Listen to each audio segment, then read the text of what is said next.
¿Cuál es el origen del Día del Trabajador?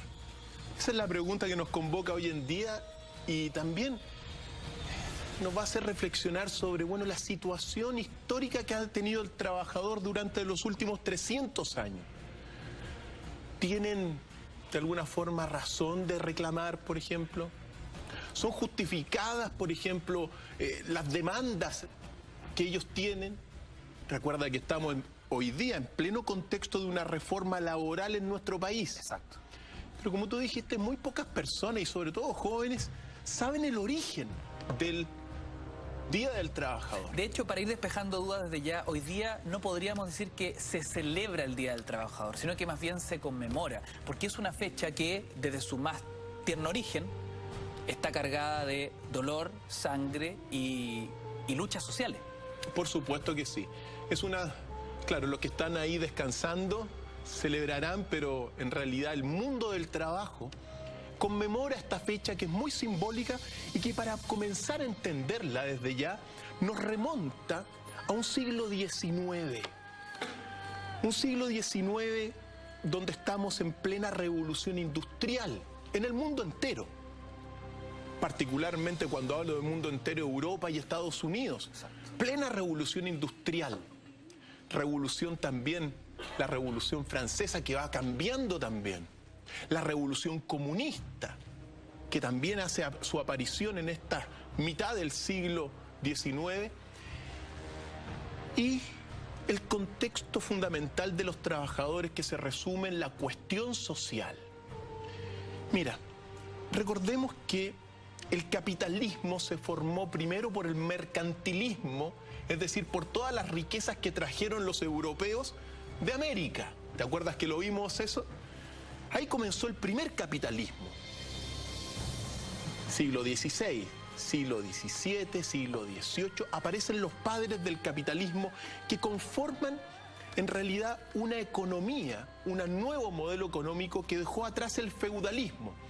En el feudalismo había una pobreza universal. Y es verdad que el capitalismo, si uno lo ve, comenzó a generar riquezas.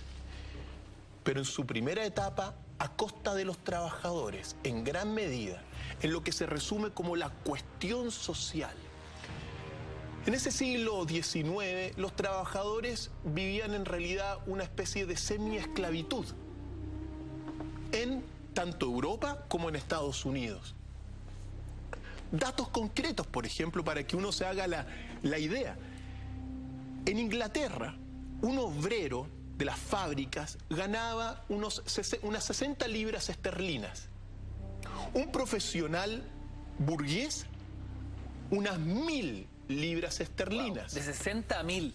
Claro, un profesional.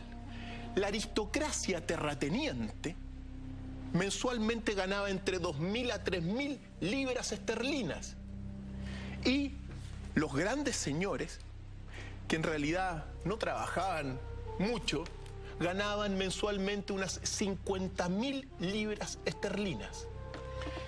Esa era la diferencia. Y claro, cuando uno habla de trabajadores que ganaban 60 libras, estamos hablando de un mundo industrial, es decir, de masas y masas de millones de personas que trabajan en las industrias y que ganaban poquísimo. Ahora, no dista mucho de los grandes capitales, por ejemplo, en nuestro país hoy, versus fuera, que son quizá la mayoría, ¿te das cuenta? Entonces, en ese contexto de la época también había una división social. En el fondo estaban los burgueses, el capitalista y el proletario. No existía lo que hoy conocemos como la gran clase media. Ese fenómeno fue muy posterior. Fue posterior, aunque, por ejemplo, en estos profesionales burgueses, ahí había una incipiente clase media. Pero en realidad, si uno ve las grandes masas, estaba muy polarizado ese mundo. Ricos y pobres.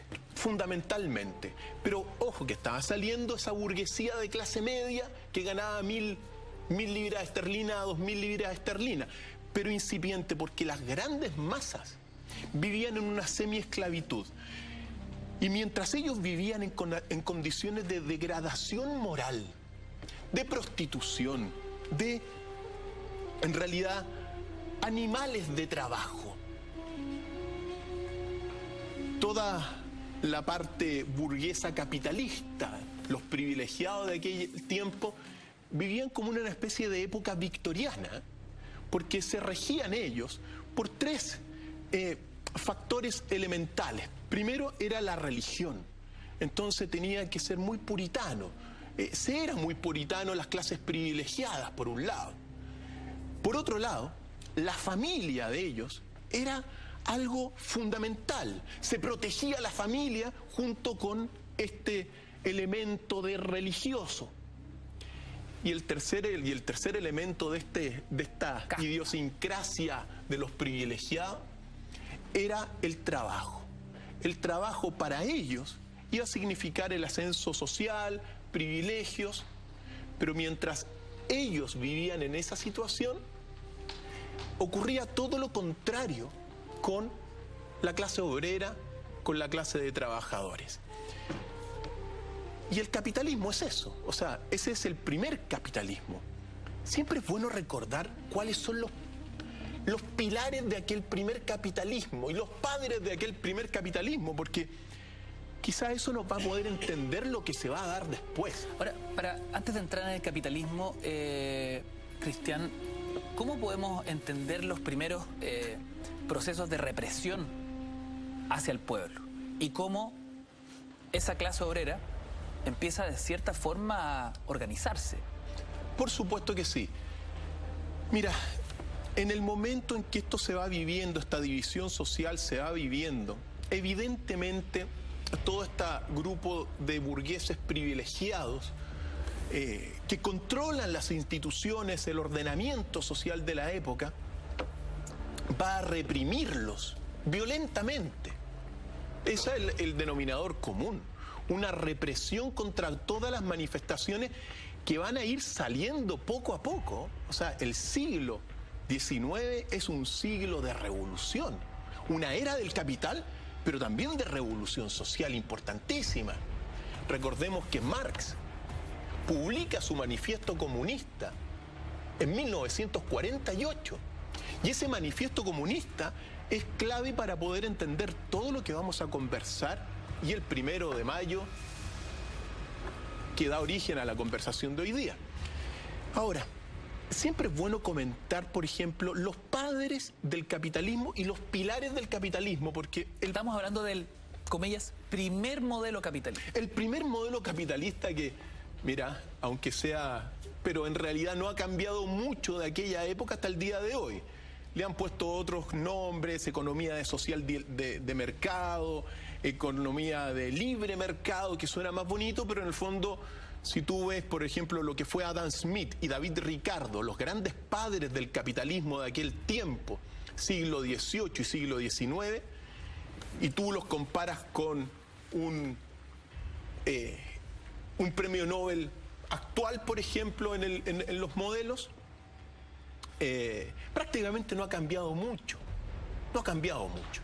¿Cuáles son los grandes renglones del capitalismo que van a dar origen a toda esta manifestación social y sindical de los trabajadores que vivían como semiesclavos? Primero, lo plantea Adam Smith, que es el padre del capitalismo. Y él dice en su libro de la teoría de los sentimientos morales que el primer impulso de la conducta humana es el egoísmo. Es decir, los vicios son el origen del capitalismo. El egoísmo, la avaricia. Pero él dice que debido a que ese es el primer impulso de la persona humana, esos impulsos tienen que ser controlados. Sin embargo, si uno ve hasta el día de hoy, uno puede decir perfectamente que no se han controlado, sino que se han desatado cada vez más, sobre todo si recordamos la crisis subprime, cuando Obama dijo que esta crisis había sido por la avaricia. Exacto. Y mira lo que significó el Estado de Estados Unidos salvando a los bancos. Entonces ese es el primer renglón. El vicio humano, la avaricia, el egoísmo, la codicia, son fundamentales para entender el capitalismo. El segundo gran reglón del capitalismo es lo que él plantea en su libro La riqueza de las naciones. El bienestar se logra a través del crecimiento. Y hasta el día de hoy, todos los gobiernos occidentales y del mundo capitalista, que hoy día el capitalismo está en todas partes, el principal concepto es el crecimiento. El crecimiento equivale al consumo y el consumo es el bienestar de las personas, según Adam Smith del siglo XVIII. El único problema es que Adam Smith no explicó cuál era la meta en el crecimiento. Es un crecimiento sin fin. Ahí está el punto, que si uno lo ve, este crecimiento no te respeta ningún ciclo, te depreda, sumado a los sentimientos de egoísmo, se ha generado un capitalismo despiadado hasta el día de hoy. Así de simple. Y que está afectando el medio ambiente, por cierto, como lo vamos a ver más rato, por cierto. Ahora, y el tercer reglón lo estructura fundamentalmente David Ricardo, que es un seguidor de Adam Smith, y que él establece la ley de bronce de los salarios capitalistas, que se sintetiza simplemente en pagarle al trabajador lo mínimo para su subsistencia. ¿Por qué? Porque en el fondo, si al trabajador se le suben los sueldos, según él, va a aumentar, se va a comenzar a reproducir más, va a generar un aumento de población, y ese aumento de población va a significar que va a haber más oferta de trabajo y en consecuencia el salario va a bajar.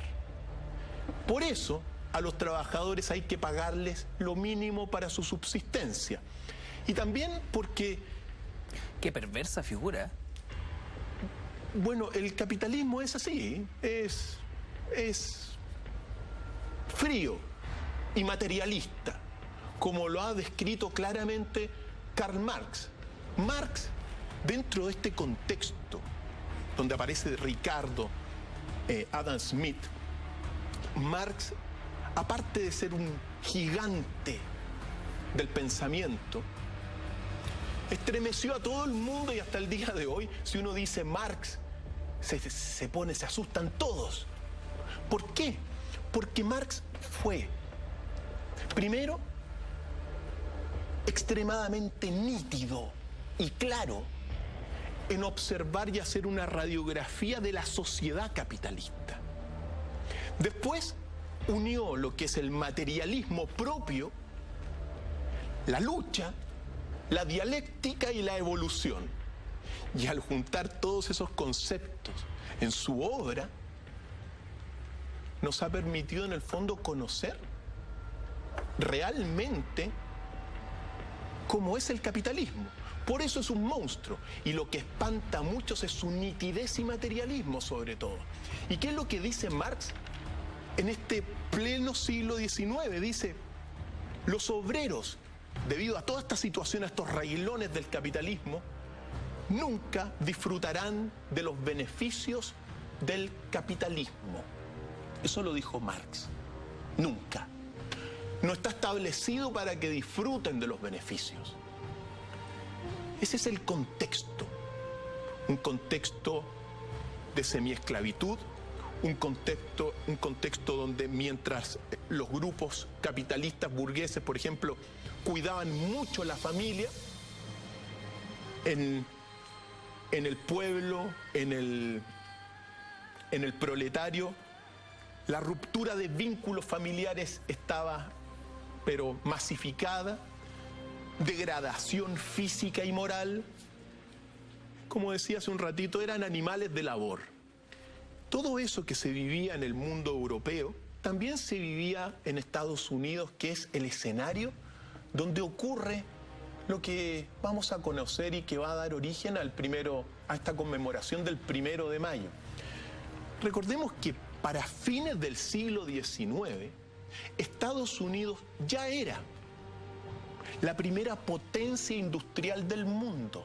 Fíjate tú, Estados Unidos está años luz en ese sentido de muchas otras naciones.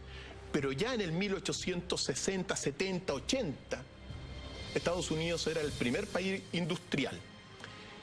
Y así es como en 1887 específicamente, comienzan a haber una serie de huelgas y manifestaciones sindicales de los trabajadores de las fábricas estadounidenses, a los cuales se les respondía con represión, golpes, prisión, balas, muertos. Así se respondía. ¿Esta fue una acumulación sistemática de odio frente al sistema imperante o hubo un punto de inflexión? Algo pasa que el pueblo, los trabajadores decidan levantarse. Hay un punto de inflexión. Hay un punto de inflexión, pero claro, ahora me haces pensar con esas preguntas, querido Ignacio. Y claro, hay varios puntos de inflexión en ese sentido, porque acuérdate de la Revolución Francesa. Claro. La Revolución Francesa de 1789, en realidad todas las reformas las aplica también Napoleón, el pueblo, por lo tanto es gradual. Otro punto de inflexión, la publicación del Manifiesto Comunista, que está acá. Que vale la pena recordar las palabras como empieza. Un fantasma recorre Europa. Mira el miedo que metía Marx. El fantasma del comunismo. Todas las fuerzas de la vieja Europa se han unido en una santa cruzada para acosar a ese fantasma. El Papa y el Zar, los radicales franceses y los polizontes alemanes, todos en contra del comunismo, es decir, todos los que gobernaban en realidad, claro, todo el poder, en contra de los comunistas, porque venía con fuerza un movimiento social que buscaba, bueno, reivindicaciones sociales, que ojo, porque uno tiene que decir, la historia la estamos contando, el contexto lo estamos contando. Las causas de estas reivindicaciones sociales es la cuestión social. Un esclavismo en que se vivían millones de personas en el mundo. Pero estábamos en Estados Unidos. Bueno, entonces toda esta situación se van generalizando, es decir, prácticas abusivas contra los trabajadores. No se restringían cualquier posibilidad de asociación. En ese 1877, en esa época. Es en ese momento donde surge el primer movimiento de resistencia y de lucha de los trabajadores. Aquel año. ¿A eso ya lo podríamos llamar un sindicato? No. ¿Aún no? No. O sea, las fábricas tenían incipientes sindicatos. Poco a poco, ya, se iban juntando y se fueron formando gradualmente los sindicatos en torno a voluntades bastante individuales en ese primer momento. Este movimiento de resistencia fue un movimiento ya organizado, no era un sindicato, pero era un movimiento ya de trabajadores contra la opresión que causaban los gobernantes. Era un movimiento de lucha. Sí. Otro elemento para entender también, porque como Marx influye en todos los trabajadores, Marx concibe al mundo fundamentalmente como una lucha primero entre amos y esclavos, después entre señores feudales y los que eran y los trabajadores, digamos, los que estaban ahí, y después en la tercera etapa se me dan algunos conceptos, siempre se me escapa algún concepto de parte de la situación, pero ya en el siglo XIX la lucha se da entre los trabajadores o los obreros o los proletarios y los capitalistas o los burgueses. Entonces el contexto es de lucha. Lucha de clase. ¿Sí? Lucha de clase.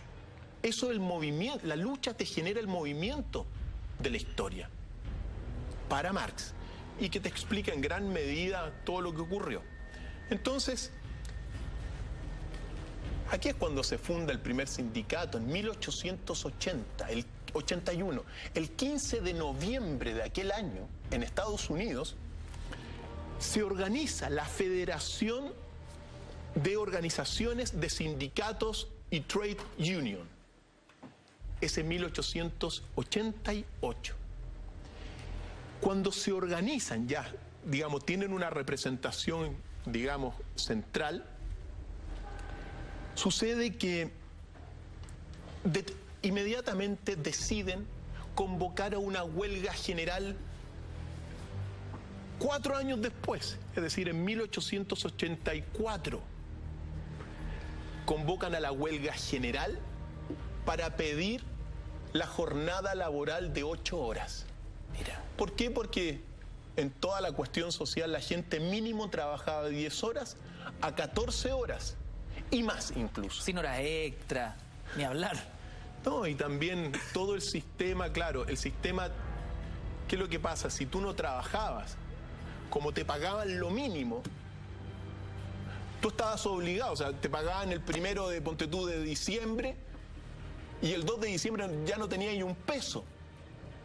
Entonces, obligado a trabajar en las fábricas como una máquina más, como un esclavo más.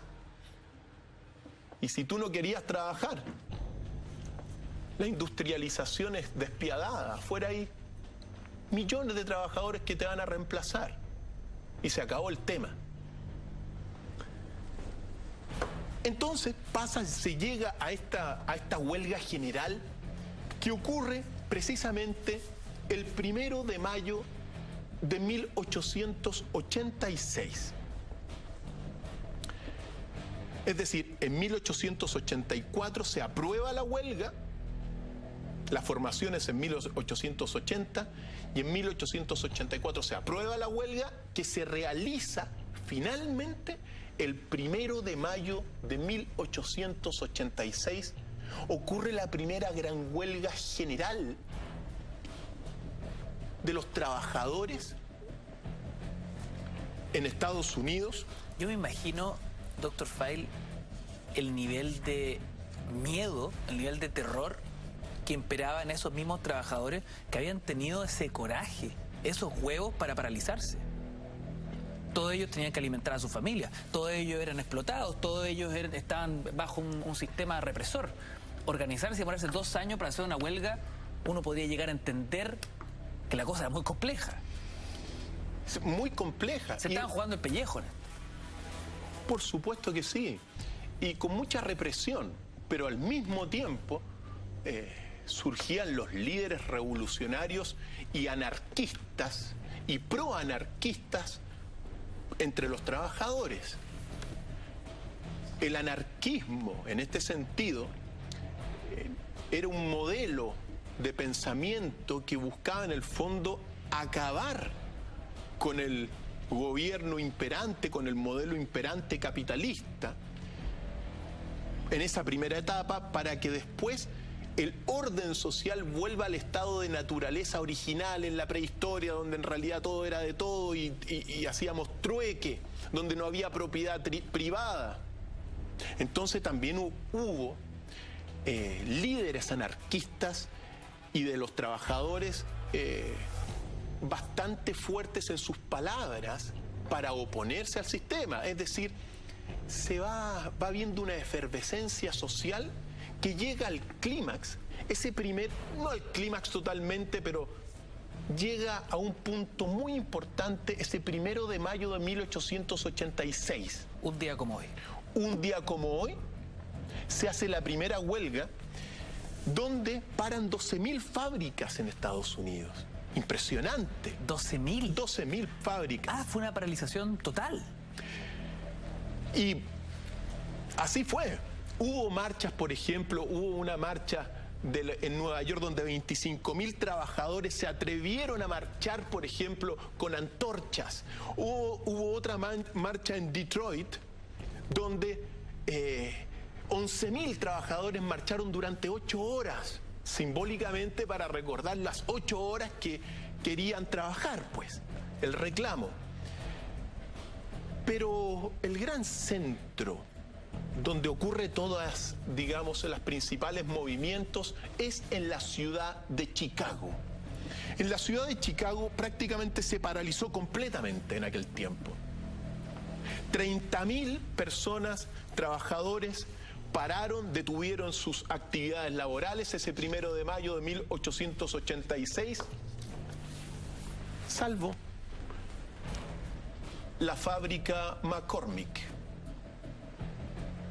En la fábrica McCormick, lo que hubo ese día fue el despido masivo de 1.200 obreros y el reemplazo inmediato de otros 1.200 obreros. De otros 1.200 obreros. Intentando anular el movimiento. La fábrica McCormick. El día 2 de mayo, todos los obreros que habían sido despedidos, más los huelguistas, siguieron protestando y se presentaron frente a la fábrica McCormick para reclamar este despido masivo. Y le fueron a reclamar también a los mismos trabajadores que habían sido contratados en reemplazo. Pues cuando estaban en esta álgida discusiones y manifestación frente a esta fábrica, irrumpe la policía violentamente. Y hay una matanza, mira, mueren, son asesinados en todo el tumulto 6 trabajadores y queda pero la escoba porque empezó la represión de esto. Incluye también el elemento Ku Klux Klan, que lo hemos conversado. El Ku Klux Klan estaba, digamos, tenía a sus miembros en aquel tiempo en la policía, en los jueces, en la corte de justicia, en el gobierno. Entonces, la manifestación fue violentamente, la manifestación en la empresa McCormick fue violentamente apagada. Hubo muchísimos muertos, heridos, lo que detona una indignación de los trabajadores. Inmediatamente uno de los líderes de los trabajadores de apellido Spies va al diario del trabajador que se llamaba el Arbeitszeitung. Arbeit es trabajo y Zeitung es diario en alemán. Y publica lo siguiente: si se fusila a los trabajadores, responderemos de tal manera que nuestros amos lo recordarán por mucho tiempo. Pero mira los conceptos que ocupa. Nuestros amos. Esclavitud. Esclavitud.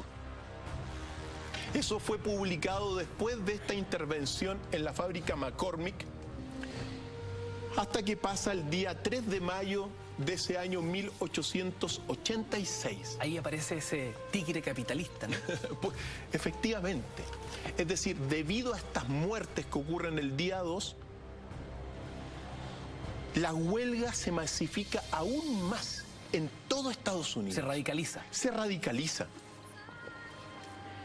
Hay más de 340.000 trabajadores detenidos completamente en todo Estados Unidos.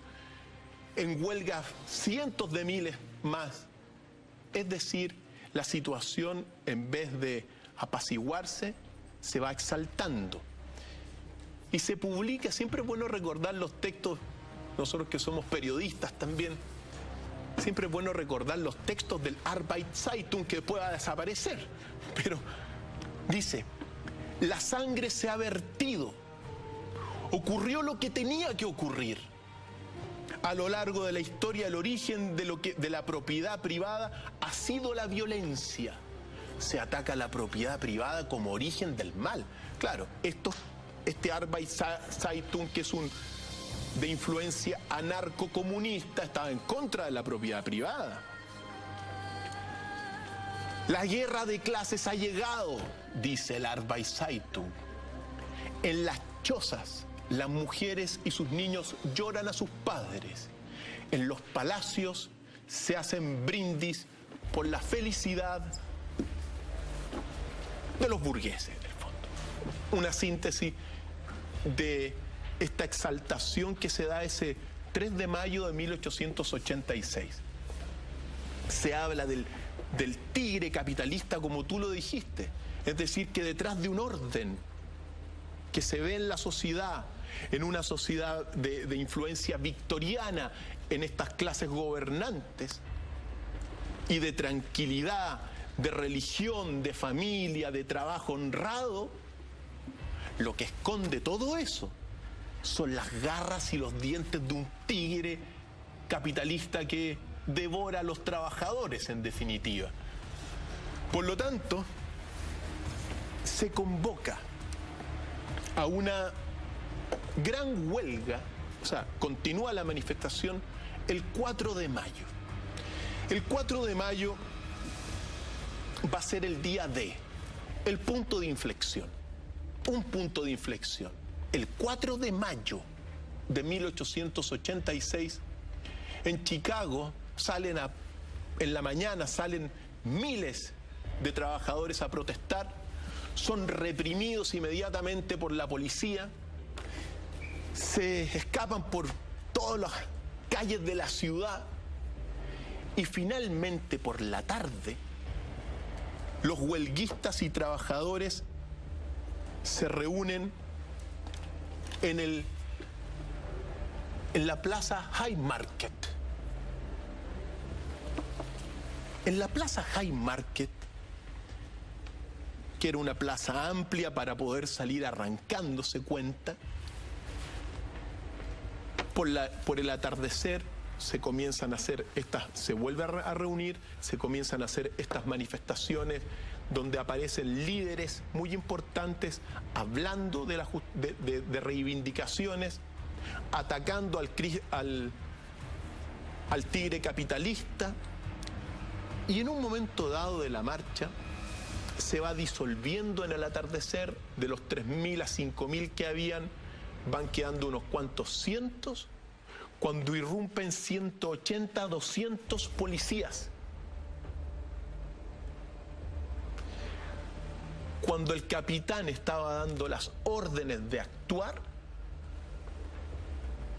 un manifestante lanzó una bomba a la policía y mató también a unos 6, 7 policías. El punto de inflexión, porque estamos en una lucha social donde la policía había reprimido, pero esta acción de los mismos manifestantes significó que la clase dominante de Estados Unidos desató una ofensiva completa contra los trabajadores. Empezó una guerra. Sí, y no solamente en la misma plaza, donde hubo cientos de heridos, sino que con el paso de los días se cerraron periódicos, se tomaron cientos de prisioneros. Las cárceles de Chicago y de otros lugares de Estados Unidos estaban repletas de prisioneros, de obreros. Se hizo una casa de bruja. Recuerda que las casas de bruja es eso, pues. El que cae, cae, y si no, bueno, igual lo vamos a condenar porque estaba metido ahí, pues. Estaba dando vuelta por ahí. Claro, siempre hay que tener cuidado con las casas de bruja porque es parte del sistema. Se allanaron los periódicos, se allanaron los sindicatos. En el fondo comienza una represión muy importante que se va a durar en el tiempo, pero que al otro día significa inmediatamente la muerte de otros 8 trabajadores en Milwaukee, que fue muy simbólica, porque eran 8 trabajadores polacos y uno alemán que los mataron. Recuerda que está el ingrediente, siempre uno tiene que recordar el ingrediente del Ku Klux Klan. Ku Klux Klan, un racismo completo. La esclavitud es lo importante. Acuérdate que la esclavitud había sido un elemento fundamental para el desarrollo económico en los primeros siglos de Estados Unidos. Se les mata el 5 de mayo de 1886. Esta situación de represión que se va a ir prolongando días posteriores, va a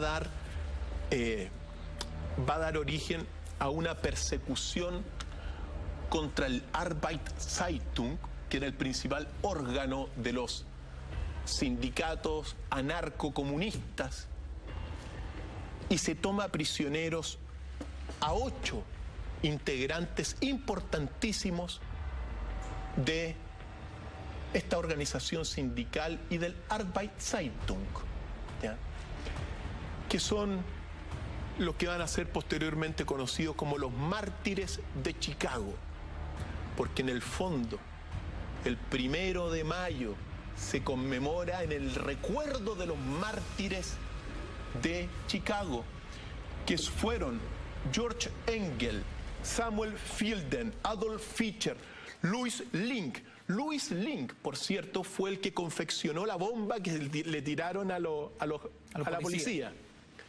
Michael Schwab, Albert Parson, Oscar Niebe y August Spies. Esos son los 8 mártires de Chicago. Porque ¿qué es lo que sucede? Todos estos también eran miembros de la Asociación Internacional del Pueblo Trabajador, y que era efectivamente un movimiento pro-anarquista. Es decir, había que destruir el orden social preponderante para que la sociedad volviera a un orden natural. Esa es la teoría del anarquismo. Ahí están los mártires. Esos son los mártires, efectivamente. Son tomados prisioneros y son sometidos a un juicio totalmente manipulado. Fíjate tú que... arbitrario. En el fondo fue un linchamiento social público amparado por la Corte de Justicia de Estados Unidos. Así de simple. Los jurados, por ejemplo, fueron miembros de los mismos empresarios, muchos. Y uno de los miembros del jurado había sido un familiar de uno de los policías muertos. Se le reconoce y se recuerda ese juicio contra los mártires de Chicago como un linchamiento social. Así de simple. No hubo esta elección normal de los jurados, hubo testigos sobornados, incluso el fiscal en una declaración dice: el gran jurado ha escogido y acusado a estos hombres porque fueron los líderes de las huelgas. No son más culpables que los miles que los siguieron. Todos culpables ahí. Claro. Señores del jurado, pide el fiscal Grinnell, condenen a estos hombres, ahórquenlos y salven nuestras instituciones y nuestra sociedad. El trabajador era un semiesclavo, no importaba. Por lo tanto, todos son declarados culpables y todos sentenciados a morir en la horca, salvo Oscar Niebe, que fue condenado a 15 años de prisión. Pero quien lanzó la bomba no estaba entre ellos. Nunca se supo quién había lanzado la bomba. Después se supo que había sido un tal Rudolf Schnaubelt. Pero ellos no lanzaron la bomba. Eran los líderes de un movimiento que estaba en contra del orden social y preponderante y que buscaba las reivindicaciones de los trabajadores. Por eso fueron condenados. Y lo que siguió a esto fue que los condenados que estamos viendo no mostraron arrepentimiento.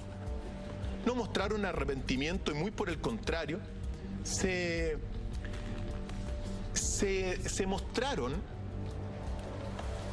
dispuestos a de alguna forma entregar sus vidas, porque en el fondo ellos estaban convencidos que se estaba juzgando a través de este futuro, esta muerte, se estaba juzgando la historia. Nosotros en este juicio, en el fondo, estamos viendo cómo la misma historia está puesta en una balanza. Ellos ya entendían que eran mártires frente a un juicio totalmente arbitrario, abusivo, y como bien dice Dr. File, estaban condenando a todo el pueblo a través de estos 8, un castigo ejemplar idealmente para apagar la revuelta. Y en ese momento es cuando surgen, digamos, unas declaraciones que son las últimas palabras de estos condenados, porque ¿qué es lo que sucede? Oscar Nieve es, digamos, es condenado a 15 años.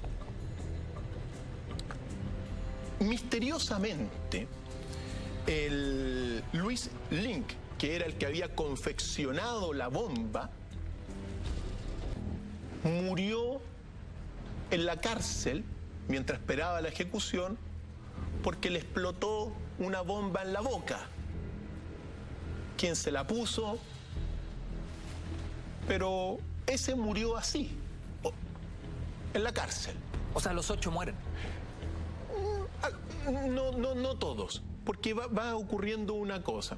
Ese Luis Link muere con un explosivo plástico en la boca, pero debido a esta condena hay un movimiento de apoyo en diferentes partes del mundo. En Europa, en España, en Inglaterra, en Holanda, en Francia, surgen voces que comienzan a preocuparse de la situación de estas personas. En Rusia, incluso en Italia, surgieron defensores. Y pocos días antes de la ejecución, 2 más de estos mártires son perdonados, que son Samuel Filden y Oscar Nieve, son de alguna forma condenados a cadena perpetua. Por ahí ahí están. Por lo tanto, el viernes 11 de noviembre de 1887, quedan 4 mártires que van a ser Spies, Engel, Parson y Fischer, que van al cadalso y son ahorcados. Es bueno recordar algunas de las palabras que ellos dijeron poco antes de morir, porque dice Adolf Fischer, les permitieron hablar antes de morir. Y muy cortito decir, Adolf Fischer dice, en todas las épocas, cuando la situación del pueblo ha llegado a un punto tal que una gran parte se queja de las injusticias existentes, la clase poderosa responde que las censuras son infundadas y atribuye el descontento a la influencia de ambiciosos agitadores.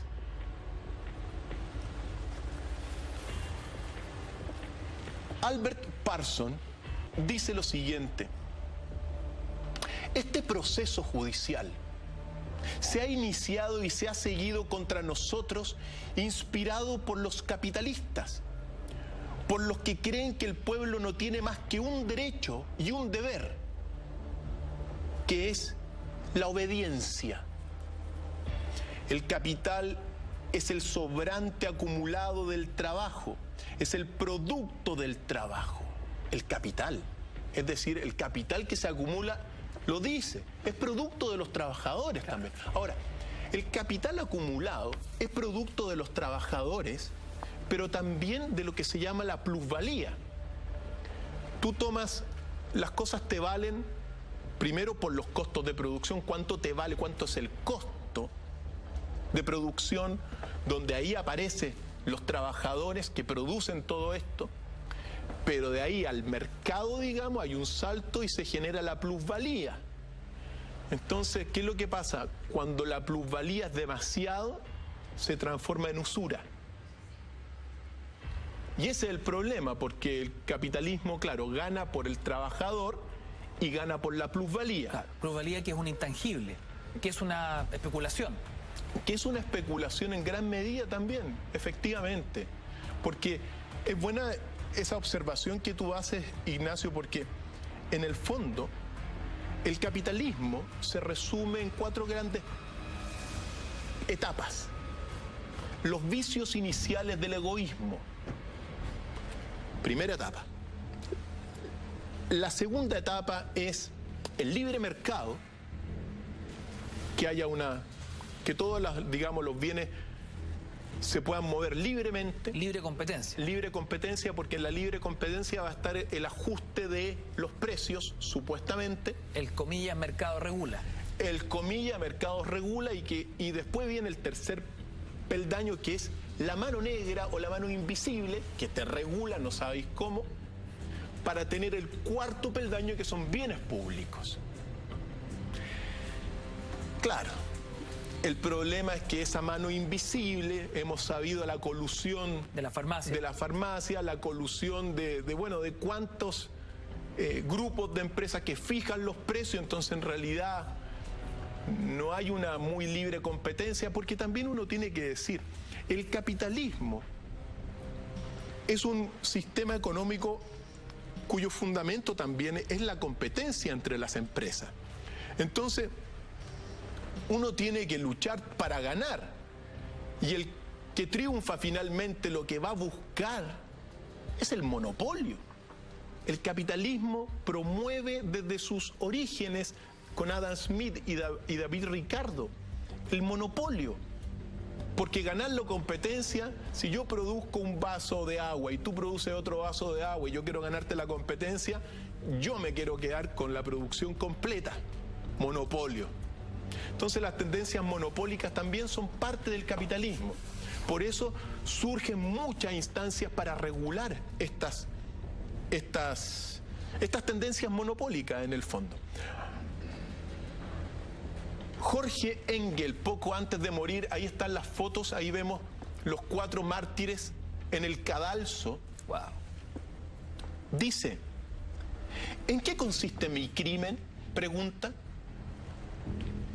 En que he trabajado por el establecimiento de un sistema social donde sea imposible que mientras unos amontonan millones, otros caen en la degradación y la miseria.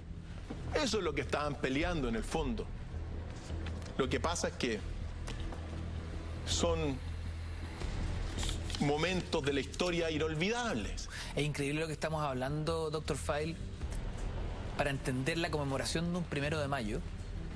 Estos mártires de Chicago en un país que se convierte finalmente en el ejemplo del modelo, el modelo que luego se implanta en nuestro país. Por supuesto que sí, eso es así también. Ahora, Chile como alumno aventajado, hay que decirlo, del modelo. Pero por supuesto que sí, por supuesto que sí. Mira, ya que tocaste ese punto, es bueno recordar que cuando aparece Pinochet en escena el 11 de septiembre de 1973, los que toman el poder social fundamentalmente en la primera etapa son los Chicago Boys. Chicago nuevamente. Chicago nuevamente. Y en el fondo lo que se instaura con el paso del tiempo en Chile es un protectorado económico de Estados Unidos. Nosotros en realidad somos un gran protectorado económico de Estados Unidos. Tiene beneficios, por ejemplo. Te llegan celulares, te llega tecnología, te llega conocimiento. Claro que nunca te van a entregar cómo se hacen los celulares, cómo se hacen las cosas, porque eso es parte del imperio. Mantener la distancia con los protectorados y con todo el resto. Eso por una parte hay beneficios. Joteando ya, este protectorado, cuando usted nos dice vivimos en una ficción de soberanía, ¿quién nos gobierna, Dr. File? Estados Unidos, pues. Estados Unidos es el gran gobernante. En los protectorados quien manda es el gran imperio. Era para que quedara clarísimo. Sí, el que ordena las directrices económicas, incluso las políticas. Y ahora, el poder de Estados Unidos, esto lo puedes, yo creo que lo vamos a tener que hablar en otro capítulo, ¿no? Pero una cosa es el protectorado norteamericano, pero siento que ha ido perdiendo fuerza, su potencia, su modelo, con la irrupción de China, de India, como megapotencia. En parte, pero los modelos de protectorado son tan sólidos, sobre todo en estos protectorados económicos. ¿Qué es lo que pasa? Con estos modelos los imperios se ahorran un dominio presencial Y lo que hacen es poner a élites gobernantes en los países que van a trabajar para el imperio. Es así de simple. Entonces tú ves élites que están trabajando para qué, es lo que hemos visto tantas, ya lo hemos comentado tantas veces. Es otra lectura del caso Sokimich, del caso Penta, donde en el fondo tú te das cuenta que la política como sistema, como poder, está trabajando no para el pueblo, sino que está trabajando para la economía, para los empresarios capitalistas, fundamentalmente, que ponen la plata también. Y ellos, sus recursos se los llevan para Estados Unidos y otras partes, qué sé yo. Es así. Ahora, la figura de los Chicago Boys es un antes y un después en todo esto. Claro que sí, los Chicago Boys nos dan para mucho, pero... Se está preparando un documental, entiendo, al respecto. Hicieron... Lo que pasa es que el régimen militar en la primera etapa no tenía cómo modificar muchas cosas. No tenía cómo modificarla, entonces quienes estaban ahí fueron los que estudiaron en la Universidad de Chicago, que se habían ido oportunamente unos años antes y volvieron e instauraron una política social de shock, con muchos cambios, que son bastante controvertidos y polémicos, pero que dieron paso a nuestro país actual, y con lo bueno y con lo malo también. Hoy día nosotros nos estamos dando cuenta de cómo funciona la cosa en el fondo. Y bueno, y están habiendo muchas reformas. Pero no me desvíes porque hoy día estamos precisamente, querido Ignacio, para recordar una cosa antes de entrar en el epílogo de este día tan simbólico y tan importante que estamos viviendo hoy día para el mundo del trabajo. Que cuando mueren los mártires, los 4 mártires que quedan finalmente, el funeral fue multitudinario. Vuelta a los mártires de Chicago. Sí. No lo desvío más, doctor Fay, me disculpa. No hay ningún problema. Se me calienta el hocico, doctor Fay. No hay ningún problema. No hay ningún problema. Entonces, hay un multitudinario funeral. De ahí, de ese multitudinario funeral y de las palabras de estos mártires antes de morir, que el mundo del trabajo recuerda el 1 de mayo y conmemora el 1 de mayo como el momento de la primera gran huelga por los derechos a trabajar 8 horas en vez de 14, 15 y quizá más.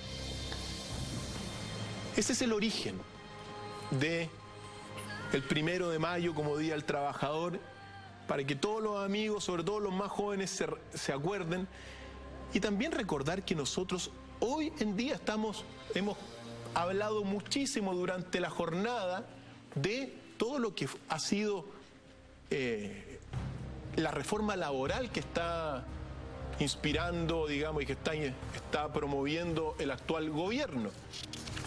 Y uno tiene que decir algunas cosas porque frente a este escenario, la reforma laboral es una de las reformas más ambiciosas a nivel laboral que se ha tenido el último año. Eso es efectivo.